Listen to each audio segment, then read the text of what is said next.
พี่น้องเอ้ยเพิ่นว่าบัวอาศัยน้ำป่าเพิงดอกว่างตมไผ่กับนายเพิงกันน้อโดยดามอันว่าเสือสางสางกวงฟ้านอาศัยป่าคนอาศัยน้อพี่น้องเพิงเสือดอกเพิงกันสันแล้วสันแล้วขั้นเจ้าได้ขี่สร้างอย่าอ้างว่าโตสูงหลายเด้อเห็นฝูงหมาสิเหยียบข้อบ่มีงอบาดหาตกข้อสร้างลงมาทางไต่ลางหมาสีขาบดูข่างตีนสร้างสิเหยียบข้อเอาแล้วเอาแล้วนะครับเมื่อนี้ก็พอๆกันอีกคือเก่ากับจานคู่พงคนพญาลูกในบาทบานในกออ่อในเงาเหล่าในไห้ไก่ในกระซุ่มพี่น้องบานตาเฮานะครับเฮ็ดปล่อยใจให้สบายสบายว่างเรื่องบุญไหว้ไปจะข้าวสากรมานั่งฟังพญานะครับอันทะเลาะเบาะแหว่งเรื่องต่างๆกับความบ่ายบุญกุนคิดความอิจฉาริษยาความตนีทีเหนียวโกรธเกลียดเครียดแค้นเขาทิมไปซะก่อนเฮ็ดใจให้สบายฟังพญายิ้มเปื้อยิ้มเปื่อยกับจานคู่พงขั้นทะเลาะกับเจ้ากับนายอันตรายที่สุดทะเลาะกับพ่อแม่โอ้ยก็เป็นลูกแย่ที่สุดทะเลาะกับคุณครูก็โอ้ยน่าอดสูที่สุดทะเลาะกับพระก็ธรรมะจะบ่พุทธแม่นบ่ทะเลาะกับไผบ่เป็นเย็นดีที่สุดนะเห็นบ่เฮาก็บ่ต้องไปทะเลาะเบาะแหว่งกับไผทำหน้าที่ของเฮานั่นน่ะเป็นมนุษย์เป็นได้เพราะใจสูงเหมือนหนึ่งยุงมีดีที่แววขนถ้าใจต่ำเป็นได้แต่เพียงคนย่อมเสียทีที่ตนได้เกิดมานะครับมีชีวิตที่ดีเงินร่ำรวยเงินค่ำกำแก้วก็อย่าลืมพ่อแม่ลืมพี่ลืมน้องลืมบ้านลืมซองเฮาเศร้าทรงแกงแล้งทรงตมถึงสูงเยี่ยมเทียมฟ้าอย่าดูถูกครูที่ปลูกวิชามาแต่หลังศิษย์ไร้ครูอยู่ได้ไม่จีรังอย่าโอหังบังอาจประมาทครูอย่าลืมครูบาอาจารย์ผู้สอนผู้สั่งนำนะครับเนาะชีวิตเฮามันบ่แม่นแป๊บซี่จะได้ดีที่สุดชีวิตมันบ่แม่นสับไปจะได้สดใสสาบซ่าชีวิตบ่แม่นโคโคลาจะได้ซ่าจนยศสุดท้ายเนี่ยชีวิตมันบ่แม่นเมอร์ลี่คิงจะมีทุกสิ่งให้เลือกสรรแต่ชีวิตอุปสรรคและปัญหาเป็นที่มาแห่งความสำเร็จจงรู้จักเอาอดีตเป็นบทเรียนเอาความเพียรเป็นกำลังเอาความหวังเป็นกองเชียร์เอาหยาดเหงื่อเป็นเอ็มลอยแต่อย่าหลงเอาผัวหน่อยเมียหน่อยเด้เดี๋ยวสิเจอ M16 ผัวเราลวงเมียลวงตายเด้ โอ้ยอันบัดสิลงก็ได้เนาะเอามื้อนี้สินำพญาหยาบเบาพญาเรียกว่าตรงตุยพญาแห่งความทุกข์ของคนอีสานและก็ความสุขมาเว้าให้พี่ให้น้องฟังความสุขโบราณเพิ่นสิเว้าไว้เป็นจังซี่1สุขเพราะมีข้าวกิน2สุขเพราะมีดินอยู่3สุขเพราะมีคู่นอนนำ4สุขเพราะมีเงินค่ำเต็มไทย5สุขเพราะมีเฮือนหลังใหญ่มุ้งแป้นแผ่นกระดาน6สุขเพราะมีลูกหลานมานั่งเฝ้า7สุขเพราะเฒ่าแล้วได้เข้าวัดฟังธรรม8สุขเพราะเห็นลูกหลานทำความดีนี่คือความสุข8ประการที่พ่อที่แม่โบราณเพิ่นได้เว้าเป็นความสุขจากประสบการณ์ชีวิตเพิ่นเอาเว้าเป็นหยาบเว้าพญาเฮาฟังสุขเพราะมีข้าวกินคนเฮาทุกข์บ่มีเสื้อผ้าพับฟ้าเงินดีพอหลีอยู่ทุกข์บ่มีข้าวอยู่ท้องสินอนหลีอยู่จังใดคันบ่มีข้าวกินเนี่ยมันอยู่บ่ได้เด้ปักท้องฆ่าแม่ก็ย้อนความหิวนี่เด้น่ะเห็นบ่มันสำคัญสุขเพราะมีข้าวกินมีข้าวกินก็พอแห้งห้อยเกลือกินจำปลาแดกกีฬาโอ้ยลุงป้าซืนสะออนบ้านเลี้ยงหมอนนอนอยู่แพร่ไหมไทเฮือนเทิงทรงแกงเฮือนไต่ใสคือน้ำแนวจิตใจไทบ้านป่าบ่ลืมข้องปูญาเศร้าทรงแกงแล้งทรงต้มคนบ้านเฮาว่าซั่น สุขที่2สุขเพราะมีดินอยู่ทรัพย์ในดินสินในน้ำมีดินอยู่เอาไว้เฮ็ดไร่ใส่นาเฮ็ดหัวเฮ็ดสวนมันเป็นจังซั่นล่ะสิปลูกข้าวปอกข้าวโพดปลูกมันกอกมันแก้วปลูกหยังมันสำปะหลอกปะหลังนั่นล่ะคันมันมีดินอยู่ก็เอาไว้เฮ็ดไร่ใส่เก่งเอาไว้ทำอยากทำกินมันเป็นจังซั่นมันมีดินอยู่ปลูกเรือนปลูกบ้านนั่นเพราะมีดินอยู่สุขที่3สุขเพราะมีคู่นอนนำสิ่งที่คนเฮาขาดบ่ได้คู่ครองคำว่าคู่ครองคือแบ่งจิตแบ่งใจกันครองบ่แม่นครองผู้เดียวเด้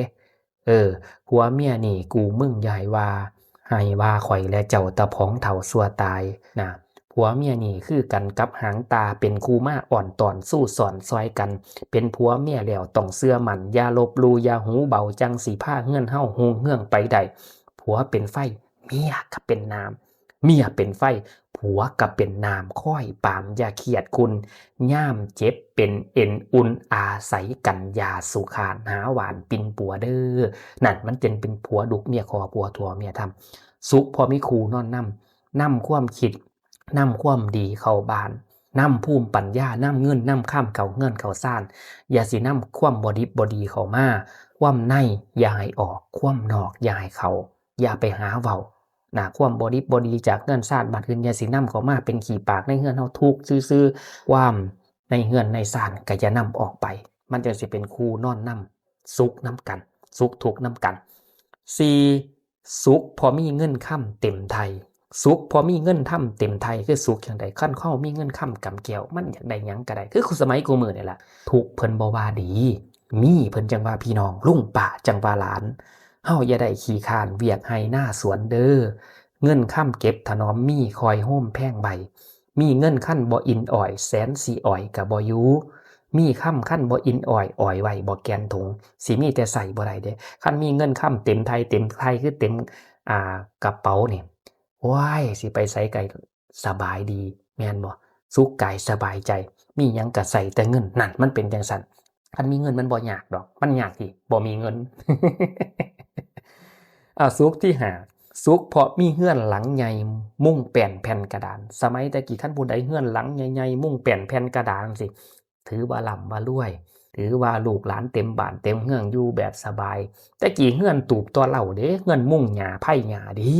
บ่แม่นมามุ้งกระบอกกระเบื้องหลังใหญ่หลังตูคือคุมื้อนี้แต่พ่อแต่แม่น่ะคันมีเฮือนหลังใหญ่มุ้งแป้นแผ่นกระดานแล้วโอ้ยดูมันหรูหราอบอุ่นพู้นฝนตกมาบ่หัวใส่นั่นน่ะมันเลยสุขกายสบายใจสุขมีเฮือนแล้วคนมาเยี่ยมก็หน้าบานปานจานดาวเทียมพุ่นเดะมันเป็นจังซั่นสุขที่6สุขเพราะมีลูกหลานมานั่งเฝ้าคนเฮาเฒ่าแก่แล้วมีลูกมีหลานมาล้อมหน้าล้อมแอวโอ้ยได้กอดได้หอมเนาะมีแรงเอิกแรงใจนานมาแล้วมาเยี่ยมยายเยี่ยมพ่อใหญ่แม่ใหญ่เอาของมาฝากมาอ้อมาอ้อนผู้เฒ่านี่มักความเว้าความเก่าเล่าความหลังเห็นลูกเห็นหลานหน้าบานยิ้มเป้อยิ้มเปื่อยยิ้มเฮ้อเฮ้ยพุ่นเดะมันดีจังซั่นดีใจคันมีลูกมีหลานมานั่งเฝ้ายามเจ็บไข้ได้ป่วยลูกหลานก็มาล้อมมาเต็มเป็นแรงจิตแรงใจให้มันเป็นจังซั่นแหละแม่นความจริงล่ะพี่น้องเอ้ยบ่แม่นเจ็บไข้ได้ป่วยแนมเบิ่งเตียงข้างๆลูกหลานเขาเต็มแนมเบิ่งเจ้าของแล้วโอ้ยบ่มีผู้ใดมาเฝ้ามาหาเลยก็ขาดแรงเอิกแรงใจมันก็เป็นทุกข์แม่นบ่ล่ะนี่คือความจริงเด้7สุขเพราะเฒ่าแก่แล้วได้เข้าวัดฟังธรรมคนเฮาเฒ่าชแลแก่ชราสิ่งที่จะนำเฮาพาไปได้ติดตัวเฮาได้มีแต่บาปกับบุญฉะนั้นคันเฮาได้เข้าวัดฟังธรรมบุญกุศลสิติดตามตัวเฮาเงินค่ำกำแก้วเรือนสร้างบ้านซ่องรถลาม้าขี่ที่เฮาได้หามาได้ตายไปแล้วเอาไปบ่ได้เดะเอาไปได้แต่บาปกับบุญฉะนั้นได้เข้าวัดฟังธรรมได้ฟังธรรมของพระสัมมาสัมพุทธเจ้าลึกซึ้งถึงพระนิพพานสร้างบุญกุศลพอได้เป็นสะพานไปข้างหน้าได้จังสิอุ้ยมันมีความสุขกายสบายใจแห้งเป็นบอกผู้เฒ่ามาเข้าวัดฟังธรรมแต่ก็สิไปรอเทื่อเฒ่าก็บ่ได้เดะลางเทื่อคนเฮามันความตายนี่แขนคอคู่บาดย่างไผก็แขนอ่อนตอนเสมอดามดังกันหวังทำบุญเมื่อยามเฒ่าผู้ใดเราใครจ๋าไปวัดบ้าเมื่อหลังคดสิย่างไว้สันลือเจ้าคันเฒ่าแก่แล้วกันลุกยากไปยากนั่นน่ะจะลุกก็โอยจะนั่งก็โอยเหมือนดอกไม้โรยเลยไม่มีเกสรนั่นมันเป็นจังซั่นเด้อยามลุกลางเทื่อก็เอาดาก4หมู่พุ่นเอาดาก4หน้าหมู่พุ่นลุกขึ้นอึบพุ่น มันแม่นความจานผู้ฟงเด้เนาะบ่ทันเฒ่าก็ไปได้วัดนั่นเด้อนั่นล่ะสุขที่8สุขบ่ได้เห็นลูกหลานทำคุณงามความดีพ่อแม่ปู่ย่าตายายสิ่งที่เพิ่นอยากเห็นลูกหลานบ่แม่นว่าอยากได้เงินค่ำกำแก้วดอกอยากเห็นลูกหลานมีการงานที่ดีทำคุณงามความดีเป็นลูกผู้รู้เป็นหลานผู้งามให้โตแข้งโตขาโตสติปัญญาอย่าสิโตมาสร้างปัญหาเข้าคุกเข้าตารางเข้าคุกเข้าตารางเจ้าบ่ได้เข้าผู้เดียวซ้ำเอาจิตเอาใจพ่อแม่เข้าไปนำเจ้าโตเจ้าเข้าแม่ก็เอาใจนี่เข้าไปเกาะลูกกงโอ้ยลูกกูหลานกูน้อไปไถดินไถดอนมาแล้วก็ไปจำนองต่อมาไถลูกไถหลานมันเป็นจังซั่นเด้ อย่าเฮ็ดคันลูกหลานทำคุณงามความดีมีการงานที่ดีพ่อแม่ก็หูดังปึงฟื้นแรงดีใจคันลูกคันหลานมีข่าวบ่ดิบบ่ดีถูกตำรวจจับไปลักเล็กขโมยน้อยตีหัวหมาด่าแม่เจ๊กหรือสร้างเรื่องเล่าประการสิ่งซั้นใดผู้ที่ทุกข์ที่สุดก็คือพ่อแม่ปู่ย่าตายายฉะนั้นคันเห็นลูกหลานทำความดีเพิ่นจังว่าเพิ่นสุขลูกหลานเฮาก็คิดถี่ๆย่ำแดกๆสิไปเฮ็ดหยังก็แล้วแต่มันบ่แม่นตัวเฮาบ่แม่นตัวผู้เดียวยังมีพ่อยังมีแม่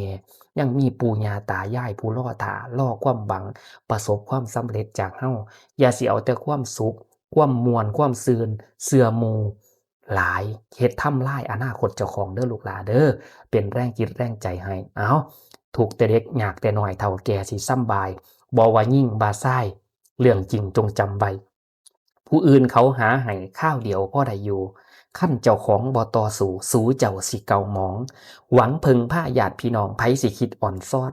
อีกบิดามารดอนเพิ่นสิห้วยแห้งเฒ่าพุทธองค์ยังตัดเบาเป็นภาสิทธิ์คิดให้ปน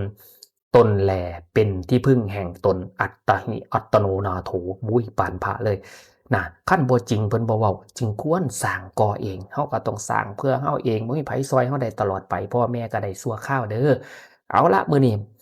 โจ๊ะไว้ส่ำก่อนเนาะเว้าไปหลายมันยาวมันยืดปืดพุ่มใหม่ความเว้าก็แฮ่งหลายข้างหน้าจังมาฟังใหม่ขอบพระคุณพี่น้องที่กดไลค์กดแชร์กด Subscribe เป็นแรงจิตแรงใจคอมเมนต์ให้จารย์คู่พงษ์ให้พี่น้องทุกคนมีแต่ความสุขความเจริญนะครับการเงินก้าวหน้าการค้าก้าวไกลทำมาค้าขายให้ขายดีเหมือนเทน้ำทุกเช้าค่ำนับเงินเพลินเกินเหลือที่